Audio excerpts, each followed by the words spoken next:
Hello बच्चों। बेटा आज का टॉपिक शुरू करने से पहले आपको थोड़ी रेशियोज़, फ्रैक्शंस, कुछ भी कह लो, उनकी थोड़ी सी जानकारी दे देता हूँ। वैसे जिन्होंने सीक्वेंस एंड सीरीज़ किया है, मैंने करवा दिया सीक्वेंस सीरीज़, कई लोगों ने कर भी लिया होगा, तो उन्हें ये पता ही होंगी वैसे चीज़ें। पर नहीं पता जिन्हें, तो वो देख लो भाई, जो फर्स्ट टाइम देख रहे हैं। ये काफ़ी काम आने वाली है मैथमेटिक्स में, आगे हमारे किसी भी चैप्टर में काम आ जाती है, ठीक है। स्पेशली ये कॉम्पोनेंडो एंड डिविडेंडो क्या होता है, ज़रा चलते हैं इस पर। पहले इधर देखो, ये कह रहा है कि भैया अगर दो रेशियोज़ इक्वल है, A अपॉन बी इक्वल है C अपॉन डी के, तो ये सभी रेशियोज़ आपस में इक्वल होंगी। जैसे ये दो रेशियो इक्वल थी, तो वो कह रहा है कि A plus B upon B equal होगा C plus D upon D के। कहने का मतलब है कि न्यूमरेटर में क्या किया, देखो हमने डिनोमिनेटर ऐड कर दिया ना, ये सेम चीज़ यहाँ भी कर दी, तो ये दोनों रेशियो भी इक्वल ही आएंगी। आप कोई भी नंबर्स लेके चेक करके देख सकते हो। दिखाऊं? देखो, जैसे मान लो भाई, मान के लो पता ही है हमें कि 1/2 आपको पता है 5/10 के इक्वल होता है। सही है कि नहीं है? ये दोनों फ्रैक्शंस इक्वल हैं, दोनों रेशियो इक्वल हैं। अब अगर मैं न्यूमरेटर में 2 ऐड कर दूं, इस 2 को ऊपर ऐड कर दूं, तो ऊपर क्या हो जाएगा 3, नीचे ऐसे ही 2 रहने देता हूँ। इस 10 को भी ऊपर ऐड कर देता हूँ, ऊपर क्या हो जाएगा 15, नीचे 10। क्या अब जो दो रेशियो आ रही है वो इक्वल है? दिख गया इक्वल है कि नहीं है? भाई इसको 5 से काट दोगे तो यही तो आएगा, तो है ना इक्वल। समझ गए कि भैया अगर ये रेशियो इक्वल है तो ये भी इक्वल होगी। ऐसे आप माइनस भी कर सकते हो, कुछ भी कर सकते हो। इस अभी हमने क्या किया था, न्यूमरेटर में डिनोमिनेटर ऐड किया था। इस बार उल्टा कर लो, इस बार क्या करो, चलो इस बार न्यूमरेटर सेम रखो, डिनोमिनेटर में ऐड करो न्यूमरेटर। क्या करो, दोनों का न्यूमरेटर सेम रखो, 1 को 1 रखो, 5 को 5। इस बार डिनोमिनेटर में इन दोनों का सम लिख के देख लो कितना आएगा 3। इन दोनों का सम लिख लो कितना आएगा 15। देखो इक्वल है कि नहीं है? 5/15 कट के 1/3 तो आएगा। सही है ना? तो जैसे हमने प्लस करा ऐसे ही माइनस भी कर सकते हो आप, ऐसे ही माइनस भी कर सकते हो। जैसे अब ये कह रहा है, चलो इसी में देख लो, अब ये दोनों रेशियो इक्वल है, ये दोनों रेशियो इक्वल है। मैंने क्या किया, इस बार ना न्यूमरेटर में से डिनोमिनेटर को माइनस कर देता हूँ। इसमें से इसे माइनस करो, देखो क्या आएगा, ऊपर आ जाएगा -2। 1 में से 3 माइनस करूँगा, डिनोमिनेटर सेम रख रहा हूँ, ठीक है। इधर भी 5 में से 15 को माइनस करूँगा तो -10, डिनोमिनेटर सेम रख रहा हूँ। क्या ये दोनों रेशियो इक्वल हैं? है ना भाई? मेरे को तो दिख रही है इक्वल है। इसको 5 से काटूंगा, सेम तो आ जाएगा। तो आपको क्या दिख रहा है कि भैया अगर दो रेशियोज इक्वल है, दो फ्रैक्शन इक्वल है, तो उनके न्यूमरेटर डिनोमिनेटर को आपस में आप प्लस माइनस कुछ भी करो, पर दोनों जगह करना है, तो रिजल्ट जो आएगा वो भी इक्वल ही होगा, वो दोनों फ्रैक्शंस भी इक्वल होंगी। ठीक है, समझ गए? तभी मैंने ये दो दो तीन तीन चार चार अलग अलग लिखी हैं, अदरवाइज तो सीधा कॉम्पोनेंडो डिविडेंडो बता देते हैं कि भैया अगर ये दो फ्रैक्शन इक्वल हैं, आपने क्या किया, दोनों साइड न्यूमरेटर डिनोमिनेटर को ऐड कर दिया, चाहे ऊपर ऐड करा, चाहे नीचे करा, चाहे दोनों जगह करो, कुछ भी करो। देखो इधर मैंने क्या किया है, दोनों को ऊपर ऐड किया, इधर दोनों को नीचे ऐड किया, इधर ऊपर माइनस किया, है ना। ये वाले को भी रोक दो थोड़ी देर के लिए, इसको मत देखो भाई, फोर्थ को। इसमें क्या किया मैंने, आप इसको देखो और इसको देखो, इस वाले को देखो और इसको देखो, क्या किया है, ऊपर दोनों का सम लिया है, नीचे दोनों का डिफरेंस लिया है। सेम चीज़ इधर भी करी है, तो ये भी इक्वल ही आएंगे। आप कोई भी नंबर लेके चेक कर सकते हो, ठीक है। समझ गए भाई बात? तो इसी को कहते हैं हम कॉम्पोनेंडो एंड डिविडेंडो। ये जो हमने करा है ड्रामा, ये जो हमने कारनामा करा है, इस कारनामे को कहते हैं कॉम्पोनेंडो डिविडेंडो। कि भैया अगर A/B C/D के इक्वल है, तो कॉम्पोनेंडो एंड डिविडेंडो क्या कहता है कि A + B/A - B इक्वल होगा C + D/C - D के।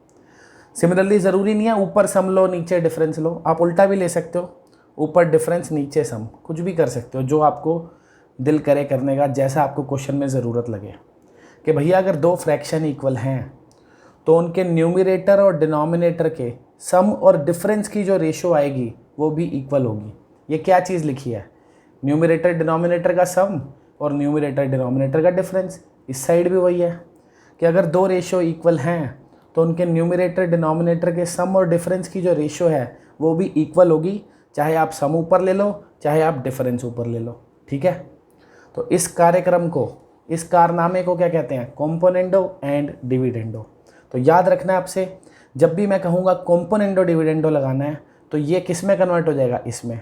ऐसे अगर आप इसमें कॉम्पोनेंडो डिविडेंडो लगाओगे ना तो ये आ जाएगा। बेशक आप इसमें लगा के देख लो, अगर आप इसका न्यूमरेटर और डिनोमिनेटर ऐड करोगे ना तो ऊपर आ जाएगा 2a, और न्यूमरेटर और डिनोमिनेटर माइनस करोगे तो नीचे आ जाएगा 2b। 2b और 2a, 2 और 2 कट जाएंगे, ab बचेगा। तो अगर आप इसमें कॉम्पोनेंडो डिविडेंडो लगाओगे तो क्या हो जाएगा? Numerator plus denominator upon numerator minus denominator. Same इस साइड, चाहे तो ऊपर माइनस भी ले सकते हो, पहले ही बता दिया आपको। और अगर आप इसमें लगाओगे तो ये आ जाएगा। तो ये अब आपको चीज़ याद होनी चाहिए कि अब कभी ऐसे क्वेश्चन ज़िंदगी में दिखेंगे जिसमें ये दे रखा हो और ये लाना हो, या ये दे रखा हो और ये लाना हो, तो हम क्या लगाएंगे? Componendo and dividendo. ठीक है। ये दिया हो a plus B upon a minus B, और आपको a बाई बी लाना हो, या a बाई बी दिया हो और ये लाना हो, तो आप लगाओगे कॉम्पोनेंडो एंड डिविडेंडो। सेम चीज़ ही है ना? क्या फ़र्क है इसमें? बस इसमें ऊपर माइनस लिया, नीचे प्लस, इसमें ऊपर प्लस नीचे माइनस। तो ये बड़े काम की चीज़ है भाई, बड़े काम की चीज़ है ये आपको याद होनी चाहिए। ठीक है। एक ये चीज़ हो रहा है, ये थोड़ी इनसे अलग है। ये क्या कह रहा है?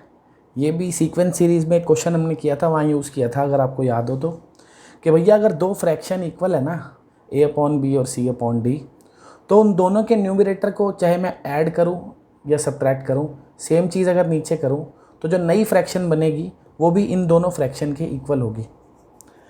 a plus C upon B plus D या a minus C upon B minus D, वो भी इन दोनों फ्रैक्शन के इक्वल ही आएगा। आप चेक कर सकते हो। इसमें ऐसा कुछ नहीं है, देखो कि मैंने क्या किया, दोनों न्यूमरेटर, इधर न्यूमरेटर और डिनोमिनेटर का सम किया, डिनोमिनेटर एज इट इज़, तो यहाँ से जो रिज़ल्ट आएगा वो इसके तो इक्वल होगा, बट जो रिज़ल्ट ये दोनों आएंगे वो इनके इक्वल नहीं होंगे। अभी दिखाया था आपको, मैंने किया था ना ये, कि भैया 1/2 और 5/10 इक्वल थे, तो मैंने क्या किया था, ऊपर मैंने डिनोमिनेटर ऐड किया था, 3 आ गया था, नीचे एज इट इज़ रखा था। इधर भी ऊपर डिनोमिनेटर ऐड किया था, 15 आ गया था। तो ये दोनों तो आपस में इक्वल है, पर ये जो रिज़ल्ट आया वो इन दोनों के इक्वल तो नहीं है ना। ठीक है ना, वो एक अलग चीज़ है। ये क्या कहता है, जैसे जो एक्चुअल फ्रैक्शन है अपनी, देखो इसी को ले लेता हूँ, 1/2 और 5/10 इक्वल है ना, ये दोनों इक्वल है। तो अगर मैं इनके न्यूमरेटर को ऐड करूँ तो क्या आ जाएगा 6, और डिनोमिनेटर को ऐड करूँ तो 12। तो देखो ये भी तो 1/2 आ रहा है, इनके इक्वल ही है ना। तो ये ट्रिग्नोमेट्री में तो अभी कहीं काम नहीं आएगा, सीक्वेंस सीरीज़ में एक जगह काम आया था, वैसे भी कई जगह काम आ जाता है।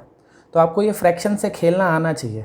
ठीक है ना, कि दो फ्रैक्शन अगर इक्वल है, आप उनके न्यूमरेटर और डिनोमिनेटर को चाहे ऐड करके उनकी रेशियो ले लो, चाहे माइनस करके रेशियो ले लो, वो रेशियो वही आएगी जो ये दोनों हैं।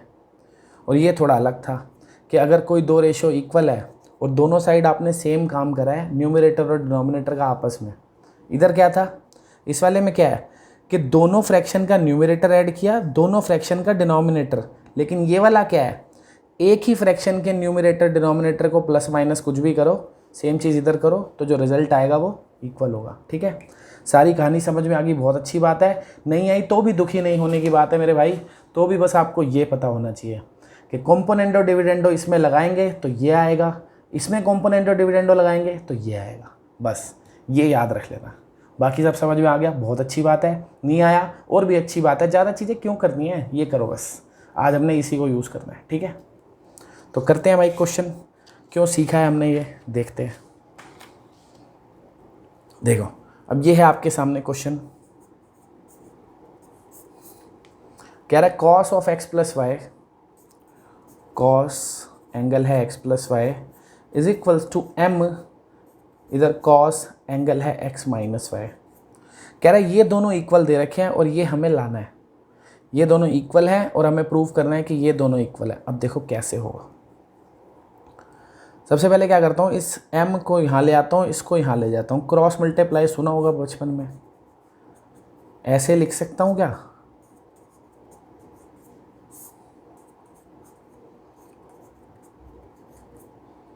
क्या किया हमने, देखो क्रॉस मल्टीप्लाई कर लो, यही तो आएगा जो था, m इसके साथ आ जाएगा, ये 1 से मल्टीप्लाई होकर यहाँ आ जाएगा। सही है ना, कर सकते हैं। अब आप ट्रिग्नोमेट्री का झंझट छोड़ो, किससे क्या लाना है, आप इसको देखो बस, ये 1/m को देखो, आपके पास 1/m है और आपको लाना क्या है, ये लाना है, बाकी अपने आप आ जाएगा। ठीक है, आपके पास 1/m है और आपको लाना है 1 - m/1 + m। तो दिख गया ना क्या करना है, इन न्यूमरेटर डिनोमिनेटर को आपस में माइनस और प्लस करना है, यानी क्या लगाना है, कॉम्पोनेंडो डिविडेंडो। तो हम क्या लिखेंगे, applying componendo and dividendo, CND। ठीक है भाई, लिख लेना पूरा, कॉम्पोनेंडो डिविडेंडो। तो जैसा यहाँ चाहिए वैसा ही लगा दो। क्या चाहिए हमें, 1 - m, क्या चाहिए 1 - m, न्यूमरेटर माइनस डिनोमिनेटर, नीचे भी न्यूमरेटर प्लस डिनोमिनेटर 1 + m। तो बस एक बात ध्यान रखनी है, CND जब लगता है तो दोनों साइड लगता है, यानी एक साइड लगा दो। तो जैसा यहाँ पे किया है वैसा ही यहाँ कर दो। यहाँ क्या किया आपने, न्यूमरेटर माइनस डिनोमिनेटर ऊपर लिखा है, यहाँ भी वही करो, न्यूमरेटर माइनस डिनोमिनेटर। ठीक है, और नीचे न्यूमरेटर प्लस डिनोमिनेटर। अब क्वेश्चन अपने आप हो जाएगा। अब बस आपको ट्रिग्नोमेट्री की थोड़ी सी प्रॉपर्टीज़ पता होनी चाहिए, क्वेश्चन अपने आप होता हुआ नज़र आ जाएगा। तो पता है भाई प्रॉपर्टीज़ कि नहीं पता है, अभी तक तो याद हो जानी चाहिए थी। कोई बात नहीं, मैं फिर भी मान लेता हूँ आपको नहीं पता है और मैं लिख के दिखा देता हूँ पहले आपको ज़रा 1-2 प्रॉपर्टीज़। भाई cos C - cos D याद हो गई होगी अब तक तो, -2 sin C + D/2 और sin C - D/2 होती है। एक और होती है, प्लस वाली भी होती है, cos C + cos D। ये क्या होती है, 2 cos C + D/2 और cos C - D/2। ये पता है ना दोनों, तो लगाता हूँ भाई, यही लगाओ। देखो देखो जी, ये लिखा है cos C - cos D, तो ये वाली लगा दूँ ना, चलो cos C - cos D क्या लिखना है, -2 फिर साइन क्या लिखना है, C + D/2, इन दोनों एंगल का सम अपॉन 2। तो आपको दिख रहा होगा इन दोनों एंगल्स का सम करूँगा तो y और y कट जाएगा ना, दिस प्लस दिस अपॉन 2 करूँगा तो -y और +y कट जाएगा, 2x/2 आ जाएगा विच इज़ x।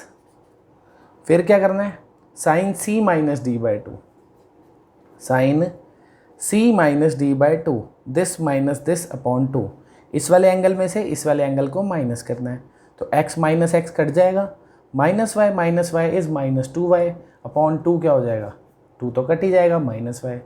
तो जिनको ये बात समझ में आ गई बहुत अच्छी बात है, नहीं आई तो भाई एक स्टेप और लिखो, तसल्ली से ये फॉर्मूला अप्लाई करो। फॉर्मूला तो अब तक अप्लाई करना आ जाना चाहिए। ये cos C - cos D लिखा है, ये एंगल C हो गया, ये D हो गया, ये वाला फॉर्मूला अपने आप पेन चलाओ और अप्लाई करो। ठीक है, नीचे cos C + cos D लिखा है ना, इसको C समझ लो, इसको D, cos C + cos D ये वाला लगेगा, लगाओ। तो 2 cos C + D/2 वही दोनों एंगल का सम अपॉन 2 x आ जाएगा, और cos C - D/2 दोनों एंगल का डिफरेंस अपॉन 2 -y आ जाएगा। ठीक है भाई, तो ये हो गया आइडेंटिटीज़ का काम ख़त्म, इनको रख देते हैं साइड पे। ये आ गया, अब 2 और 2 तो कटता हुआ दिख गया, तो 1 - m अपॉन 1 + m।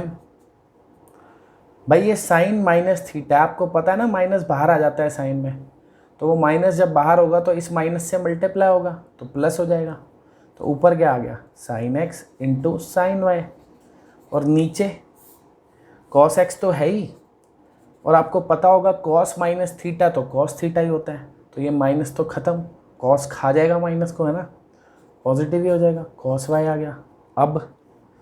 अब हमें tan x चाहिए, दिख गया मुझे तो आ रहा है, तुम्हें दिख गया, 1 - m 1 + m, sine x upon cos x क्या होता है, tan x होता है, और sine y upon cos y क्या होता है, tan y होता है। पर मुझे cot y चाहिए, तो क्या दिक्कत है, tan y को लिख दो ना 1 upon cot y, tan y को लिख दो 1/cot y, दिक्कत थोड़ी है इसमें कोई। tan y होता नहीं है 1/cot y। क्रॉस मल्टीप्लाई करो भाई, तो cot y into 1 minus M upon 1 plus M किसके इक्वल आ गया? tan x के। क्या यही लाना था? हाँ जी यही लाना था, आ गया, बधाई हो, हेंस प्रूव्ड। आ गया, सही है, समझ भी आ गया होगा ऐसा मान रहा हूँ।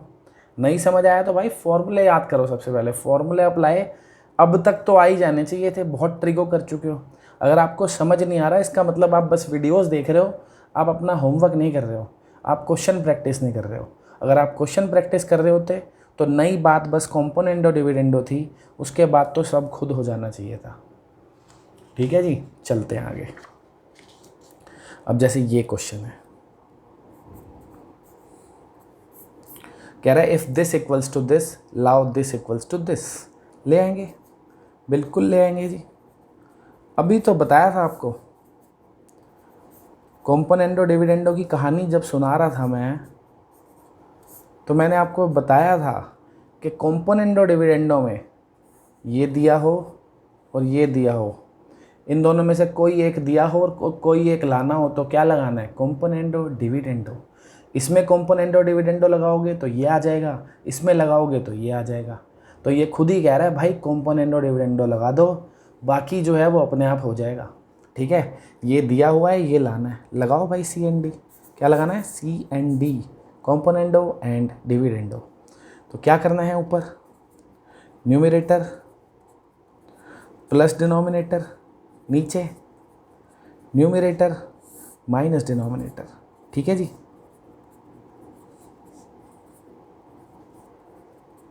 इधर भी जब आप करोगे न्यूमरेटर प्लस डिनोमिनेटर, करके देख लो 2a आएगा, कर लो। ठीक है, दिस प्लस दिस करोगे 2a आएगा, और नीचे लिखोगे न्यूमरेटर माइनस डिनोमिनेटर तो 2b आएगा, तो 2 और 2 कट जाएंगे। तो डायरेक्ट भी आप a/b लिख सकते थे, बस वो तो मैंने आपको बता दिया। आपका मन है तो आप एक स्टेप और दिखा सकते हो, लिख देना बेशक यहाँ पे दिस प्लस दिस, अपने आप b कटेगा 2a आएगा, नीचे लिख देना दिस माइनस दिस, फिर a कटेगा 2b आ जाएगा, फिर 2b कटेगा तो कुल मिला के a/b आ जाएगा। ये मैं पहले ही बता चुका हूँ कि दोनों में से किसी में भी कॉम्पोनेंडो डिविडेंडो लगाओगे अपने आप दूसरे वाला आ जाएगा। सही है, अब क्या करना है? अब तो identity sine C plus sine D, sine C plus sine D याद है कि नहीं? लिखूं? लिखता हूँ जी, sine C plus sine D ये होता है 2 sine C plus D/2 cos C minus D/2। ऐसे ही sine C minus sine D भी होता है एक, वो क्या होता है? क्या होता है भाई? ये 2 cos C plus D/2 sine C minus D/2। ठीक है जी, तो ये दोनों लगानी है, लगा लेते हैं, लगा ही लेंगे, है कि नहीं? आइडेंटिटी लगाने में क्या दिक्कत है? ये लिखा है ना sine C plus sine D, ये पूरा एंगल C हो गया, ये पूरा D, लगा दो ये वाली आइडेंटिटी। क्या लिखूँगा? 2 साइन C प्लस D/2, दोनों एंगल्स का सम अपॉन 2, तो दोनों एंगल्स का सम आ रहा है 2x, क्योंकि y तो कट गया, अपॉन 2 करूँगा तो वो x हो जाएगा। इतनी कैलकुलेशन तो अब आपको मुँह ज़बानी करनी आ जानी चाहिए। फिर क्या लिखना है? cos C minus D/2, cos C minus D/2, this angle minus this angle upon 2, वो y आ जाएगा। ऐसे ही नीचे ये sine C minus sine D लिखा हुआ है, लगा दो 2 cos C plus D/2, this angle plus this angle upon 2, x आ जाएगा। फिर sine C minus D/2, this angle minus this angle upon 2, वो y आ जाएगा, इज इक्वल्स टू a/b। तो 2 से 2 तो कट गया, अब आइडेंटिटी का काम ख़त्म, इसे हटा देता हूँ। तो sine x upon cos x क्या होता है मेरे भाई? Sine x upon cos x tan x लगता है मेरे को तो, और cos y upon sine y cot y होता है। आ गया क्या जो लाना था? आ तो गया, बस थोड़ी सी शक्ल अलग है, कोई बात नहीं। tan y है ना नीचे, तो कॉट y को तो लिख ही सकता हूँ 1/tan y, कॉट y को 1/tan y लिख सकता हूँ ना। तो इसको जब मैंने 1/tan y लिखा तो आ गया ना नीचे tan y, is equals to a by b. तो यही तो लाना था, आ गया, बधाई हो, हैंड्स प्रूव। समझ गए भाई। तो कॉम्पोनेंडो डिविडेंडो कहाँ लगना है आपको, ऐसे ही दिखेगा कि कभी भी ए बाय बी दे रखा हो और ऐसा कुछ लाना हो, ए प्लस बी अपॉन ए माइनस बी जैसा, या ये दे रखा हो और ये लाना हो। ठीक है, चलते हैं आगे। अब ये देखो, ये थोड़ा अलग है, इसमें कुछ प्रूफ नहीं करना है, इसमें हमें एंगल फाइंड करना है थीटा। क्या कह रहा है, ये कुछ इक्वल दे रखी है एक्सप्रेशन, ये एक इक्वेशन हो गई ना, ये इक्वल टू ये, और थीटा जो है वो 0 से 90 के बीच में, यानी एक्यूट है theta. Then find the value of theta. तो ये क्वेश्चन तो 11th का क्या 10th में भी आप कर सकते थे, बस आपको कॉम्पोनेंडो डिविडेंडो पता होना चाहिए। देखो 3 tan, क्योंकि 11th में हुआ क्या है, ये एंगल 90 पार जा चुके हैं, है ना, हमने क्वाड्रेंट वगैरह सीख लिए, 90 तक का ड्रामा तो हम 10th में भी कर ही लेते थे। ये देखो, ये हमें इक्वल दे रखा है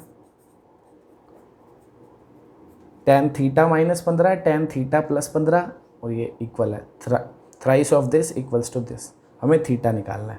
तो एक काम करता हूँ, 3 को यहीं रखता हूँ, इस tan को नीचे ले जाता हूँ। तो भाइयों आपको एंगल में कुछ दिख रहा है, एंगल में आपको a प्लस बी और a माइनस बी जैसा पैटर्न नहीं दिख रहा क्या, a plus B upon a minus b.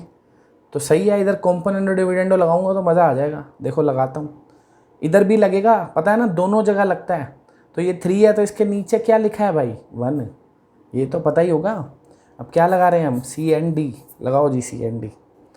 तो ऊपर 3 + 1 कितना हो जाएगा 4, नीचे 3 - 1 कितना हो गया 2। ये मैं बता चुका हूँ, कॉम्पोनेंडो डिविडेंडो में ज़रूरी नहीं है ऊपर प्लस करना है नीचे माइनस, आप कहीं भी कुछ भी कर सकते हो, पर दोनों साइड सेम चीज़ करनी है। मैंने क्या करा है, ऊपर प्लस करा है दोनों को, नीचे माइनस, इधर भी फिर वही करूँगा। अब ऊपर इन दोनों को प्लस कर दूँगा, tan theta plus 15 plus tan theta minus 15 upon tan theta minus 15, sorry plus 15 minus tan theta minus 15। ठीक है जी, समझ गया ना कैसे लगाया मैंने componendo dividendo, numerator plus denominator ऊपर, न्यूमरेटर माइनस डिनोमिनेटर नीचे। चलो ये कट गया भाई, 2 से 4 क्या आ गया यहाँ पे 2। इसका क्या करें, tan C plus tan D की कोई आइडेंटिटी होती ही नहीं है। अगर मैं यहाँ पे tan A प्लस B खोल दूंगा तो क्वेश्चन बहुत बड़ा हो जाएगा। तो मैं क्या करता हूँ, इनको साइन कॉस में कन्वर्ट कर लेता हूँ। तो साइन ए, tan थीटा को लिख सकते हैं ना, sine theta upon cos theta, लिख दिया। इस वाले tan थीटा को भी लिख देता हूँ sine upon cos, sine upon cos. नीचे वाले को भी लिख देता हूँ, है ना, नीचे वाले को भी क्या आ जाएगा, sign theta plus 15 upon cos theta plus 15 minus plus, ओए ऊपर तो बीच में प्लस था भाई, और sign theta minus 15 upon cos theta minus 15। ठीक है, इस स्टेप में कोई ख़ास बात नहीं करी है भाई, इस स्टेप में बस मैंने सारे tan को साइन अपॉन कॉस लिखा है। ठीक है, अब एलसीएम ले रहा हूँ भाई, अब ये एलसीएम ले रहा हूँ। आपको दिख रहा है जब ऊपर एलसीएम लूँगा और नीचे एलसीएम लूँगा वो सेम आएगा, तो वो कट जाएंगे। तो जगह की कमी के कारण मैं वो नहीं लिख रहा हूँ। इतनी तो कैलकुलेशन आप समझ ही जाओगे क्या किया है मैंने, कि भाई ऊपर जब मैं एलसीएम लूँगा तो cos this into cos this आएगा, नीचे भी वही एलसीएम आएगा, तो वो कट जाएंगे, जो बचेगा वो लिख रहा हूँ। ठीक है, तो अब मेरे को जब मैं एलसीएम लूँगा तो ऊपर क्या आएगा, this into this plus this into this, यही आता है ना, लिख देता हूँ कि ये इंटू ये इंटू ये। साइन को ऐसे लिख रहा हूँ क्योंकि अगर मैं अब साइन कॉस लिखने लग गया तो ये पेज के बाहर जाने वाला है। साइन को मैं ऐसे लिख रहा हूँ, कॉस को सी, समझ जाना, sign theta plus 15, S theta plus 15 लिख रहा हूँ। ठीक है, एस मतलब साइन, इंटू ये आएगा कॉस थीटा माइनस 15, यानी सी थीटा माइनस 15, फिर बीच में क्या है प्लस। अब इससे ये मल्टीप्लाई हो जाएगा, तो यहाँ पे क्या है, ये कॉस इससे मल्टीप्लाई होगा ना, कॉस थीटा प्लस 15 इंटू ये साइन थीटा माइनस 15। ओ भाई ख़त्म हो गया, देखो पेज ही ख़त्म हो गया है। इस साइड में भाई पेज नहीं है ये, ठीक है, इस पर लिखता नहीं हूँ मैं। ये साइन थीटा माइनस 15 है, साइन थीटा माइनस 15 समझ जाना यार, ठीक है। ये क्या लिखा है, साइन थीटा माइनस 15। और नीचे क्या है, नीचे भी सेम चीज़ आएगी, बस बीच में माइनस आएगा। तो sign theta plus 15 cos theta minus 15 minus, नीचे लाने की कोशिश करता हूँ, कॉस ही लिख दिया पूरा, चलो हाथ ही वैसे ही चलता है, अब क्या करें। Cos theta plus 15 into sine theta minus 15, नीचे आ चुका है पूरा, समझ गए। इसीलिए मैं साइन को सी एस और कॉस को सी लिख रहा था, क्योंकि मुझे पता था ये पूरा नहीं आएगा। चलो कोई नहीं, समझ गए ना क्या हुआ है। एलसीएम लिया और जो एलसीएम था वो कट गए। जब एलसीएम लेते हैं आपको पता ही है, ये इससे मल्टीप्लाई हो गया, ये इससे, सेम चीज़ नीचे हुई, तो ऊपर क्या आएगा, दिस इंटू दिस, यानी sine theta plus 15 into cos theta minus 15, वही लिखा है, sine theta plus 15 cos theta minus 15, बीच में प्लस आया, फिर this into this, cos theta plus 15 into sine theta minus 15, same चीज़ नीचे आई है, बस बीच में माइनस है। अब आपको क्या कोई आइडेंटिटी दिख रही है, ये sine A cos B plus cos A sine B, sine A plus cos B, oh sorry, sine A into cos B plus cos A into sine B, ये आइडेंटिटी होती है क्या कोई। सबसे पहली आइडेंटिटी थी ये, sine A cos B plus cos A sine B, sine A plus B होता था ये, साइन ए प्लस बी यानी this angle plus this angle, तो दोनों एंगल ऐड करूँगा तो कितना हो जाएगा, दोनों एंगल ऐड करूँगा तो 2 थीटा हो जाएगा भाई, क्योंकि प्लस 15 माइनस 15 तो कट जाएगा, लिख लो लिखना है तो, plus 15 minus 15, this plus this कर रहा हूँ ना, sign A cos B plus cos A sine B, ये एंगल ए हो गया, ये बी हो गया, तो ये आइडेंटिटी लग गई, साइन ए प्लस बी, दोनों एंगल ऐड हो गए। नीचे sign A cos B minus cos A sine B, ये साइन ए माइनस बी की आइडेंटिटी है, तो जब इस एंगल में से ये एंगल माइनस करूँगा तो भैया 30 डिग्री आ जाएगा, बेशक आप देख सकते हो आराम से, ठीक है। तो ये 15 डिग्री तो कट गया, हो गया अब तो क्वेश्चन। क्या आ गया भाई, ये पेज ले लेते हैं ताकि वहाँ कर लेंगे आराम से। ये लो, क्या आ गया, ये है 2, और ये क्या आ गया ऊपर, साइन 2 थीटा, और नीचे क्या है, साइन 30, ठीक है। साइन 30 को क्रॉस मल्टीप्लाई कर दिया इधर, is equals to sine 2 theta. Sine 30 की वैल्यू क्या होती है भाई, 1/2, सही है। 2 से 2 कट गया, 1 आ गया, sine 2 theta equals to 1। Sine कितने डिग्री पे 1 होता है मेरे भाई, 90 डिग्री पे, तो sine 90 degree is equals to sine 2 theta. तो 2 थीटा की वैल्यू क्या हो गई, 90, यानी थीटा क्या आ गया, 45। क्वेश्चन हो गया, सही है भाई, समझ गए, ठीक है। तो हो गया भाई आज का टॉपिक ख़त्म। प्रैक्टिस शीट आपको भेज रहा हूँ, करना शुरू करो। प्रैक्टिस शीट 3 अब आपके पास आने जा रही है, प्रैक्टिस शीट 3 आप उसे करना शुरू कर सकते हैं भाई, ठीक है। तो आज के लिए बाय, मिलते हैं नेक्स्ट वीडियो में।